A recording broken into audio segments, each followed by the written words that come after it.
Hello and welcome back to Snacks Please. It has been a very long time since my last video. Some COVID-y stuff happened, as I'm sure you're all aware, and it was just really not in the cards for me to do a lot of art or make a lot of videos lately. But it's a new year and I'm feeling a little more invigorated, so I decided to get back into it and make a painting. This painting I'm using only Holbein Acryla Gouache paints. They were kindly provided to me by Holbein. It's not sponsored per se, but I definitely recommend this brand of gouache. It's 90% of what I have. I do have some Winsor & Newton and some Turner, but the Holbein is just my favorite quality and the best color range, and the most versatile. So I'm just starting off cutting up some tape. I often use this approach for my paintings because there's a lot of little details that I like to tape off. So I just take some Scotch 3M delicate surface tape, put it on my cutting mat and cut it up. And then I've got nice thin precise tape to use for all my fine detail taping. If you've seen any of my videos before, you know that I like to pre-mix my colors in these little solvent cups, I think they're called. I think the brand is Masterson, and I think they're called solvent cups. I found them at Blick's and at Desserts and other stores, so they're fairly widely available, but they're wonderful. They keep my paints, airtight and dry for months. Like a lot of these colors that I have in my drawer are little pots that I mixed up months ago and they still are, usable. So definitely a good way to save your paint and keep your colors that you've mixed specifically for a project intact. And here I am just mixing up a specific blue that I want. I often have my sketchbook handy so I can swatch it and make sure it's the right color. Just adding a bit more blue-green, I think that is. I wish it was that fast to mix up my paints. And you can see here I'm using my flooding technique, so I like to mix the paint with a lot of water. Not too much, it's got to be the right consistency to just spread on. And then you let it dry flat and it settles down to a nice matte, even finish most of the time.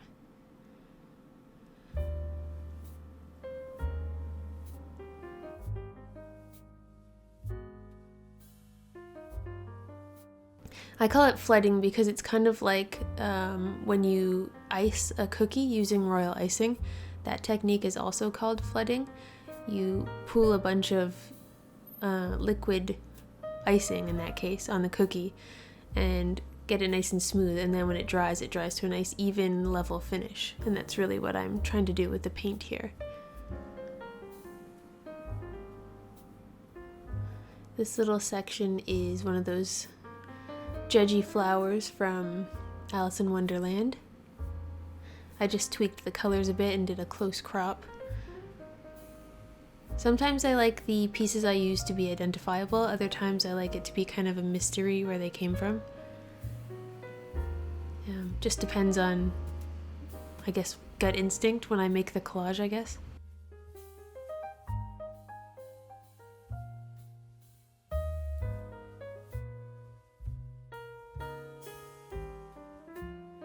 So I'm doing this painting on a 12-inch by 12-inch gallery depth wood panel.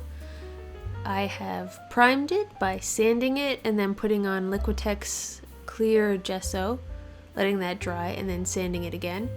And then I transfer my collage via graphite transfer paper technique that I use. So that's all the prep work I do before I get right into painting. And if I'm working on a very small section like this one, I will try to finish the whole thing first. That way I don't have to keep retaping. I mean, sometimes in the past I've just gone and done like paint by numbers. Like paint every section that is yellow first and then every section that is orange or whatever.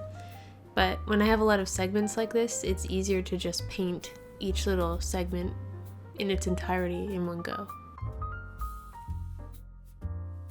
And it's so satisfying when I peel the tape off.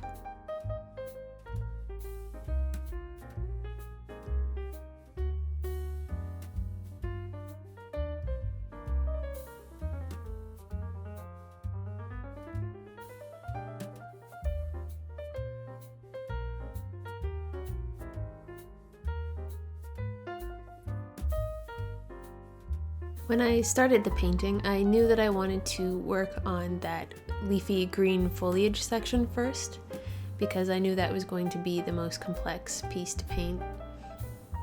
And I didn't want to have to go and try to work that around the text and the other pieces that interact with it. So I did that one first, and I'm glad I did because it took a while, and I didn't end up filming all of it as you saw. But I think it came out in a good way. I'm pretty pleased with it. It was weird because this is the first painting I've done in almost 6 months. I've had, as well as like video block, I've had painting and art block for a while. So when I just started painting it again, I felt super rusty. It felt like all my lines were going in wobbly and wonky. But once I got further along in the painting, I definitely got the flow back and felt a bit more comfortable with myself. So hopefully for most of us, it's just like riding a bike.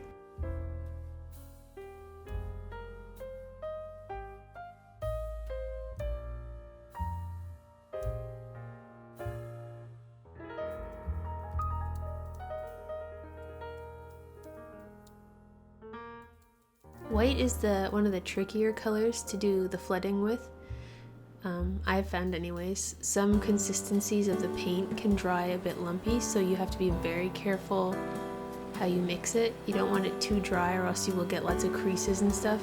And if you do it, well, it's better to err on the side of doing it a bit too watery, because if you do that, it'll dry very thin and evenly, but you may have to go over it again. And that is the case with a lot of the white stuff on this painting. I ended up going over, just touching up a few areas that looked a bit sparse. But that's preferable to having lumpy chunks in it, in my opinion.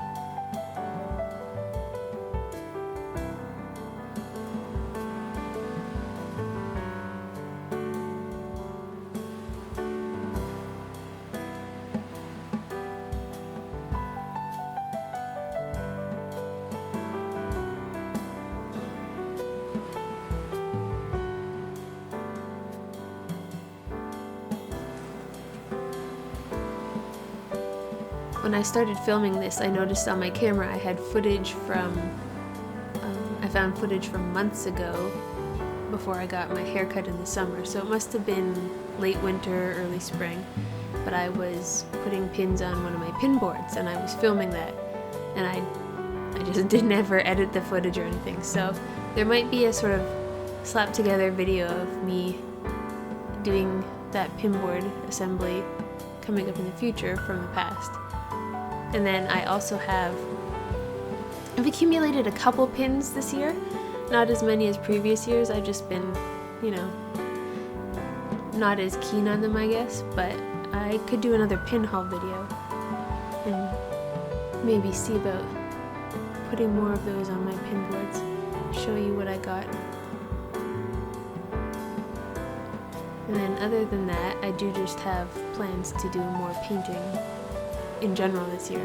I've been trying to share a lot of my older paintings that I've done in the past couple of years on my Instagram lately, just because, well, there's no rule that says you can't share something again, and I put a lot of work into those paintings and I like to share them again, and maybe not everyone who follows me has seen them, so I'm trying to do that. And then yeah, I'm just trying to focus a bit more on painting. Pins are awesome and I still really love pins and have plans to make more pins, but I feel like I kind of neglected my art, and that's my true passion, so I want to get back into painting and stuff like that a bit more this year. Though, who can say, this year is going to bring a lot of changes, so who knows.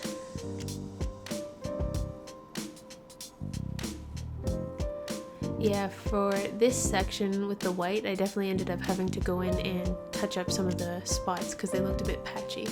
And even the final product, it could have done with a tiny bit more touch-ups, but I was okay with it not being a completely flat white. And then this section, this gradient was so troubling for me. And then after I filmed this all, I went in and added a third color to the top, I guess the bottom of the H and the G. I think it's the whole piece said ARG or something. But yeah, I added a third color, and I don't know. This whole painting, I second-guessed myself so many times. That square that says big issue, I changed the color in I think in a later clip you'll see that. And then after that, I changed the color a third time. I don't know. Even as it stands now, I'm not 100% happy with how it came out, but sometimes that's just the way it is with paintings. You have to just let them sit, think about it, put it out of put it out of your mind, and then come back to it and see how you feel. Not everyone's going to be a winner, so it was good to, do the practice of painting, though, for sure.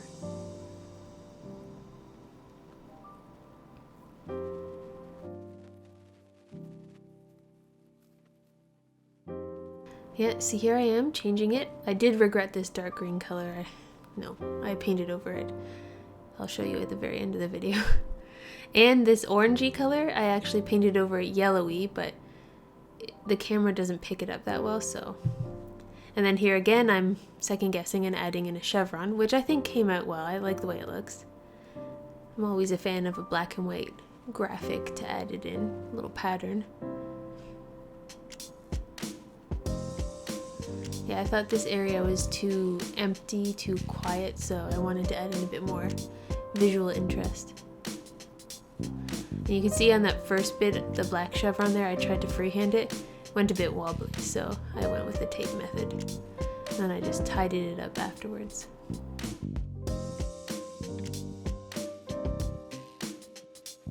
And the final element of second guessing myself and this piece that I filmed is I added in this little text bubble. I think it's a good addition as well, but I don't usually second guess my original collage this much, so guess it shows how rusty I really am. And when I looked at the overall painting, there was a lot of blue in it that I guess didn't come forward in the collage and was a bit too apparent in my painting, so that's also why I wanted to change the colors a bit.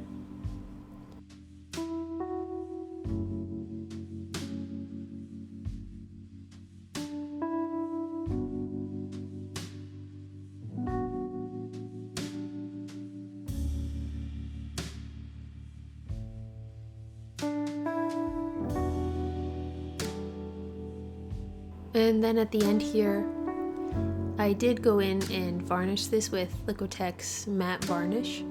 I did a couple coats, but even after I varnished it, I went in and changed that one section to pink and then varnished it again. So I like that the varnish is a bit forgiving in that way, but I'm so indecisive on this piece, man. Anyways, thank you guys so much for watching. I hope to be back with more videos. At least 1 or 2 more videos this year. Can't promise anything. But thank you again for watching. Don't forget to subscribe and see you next time.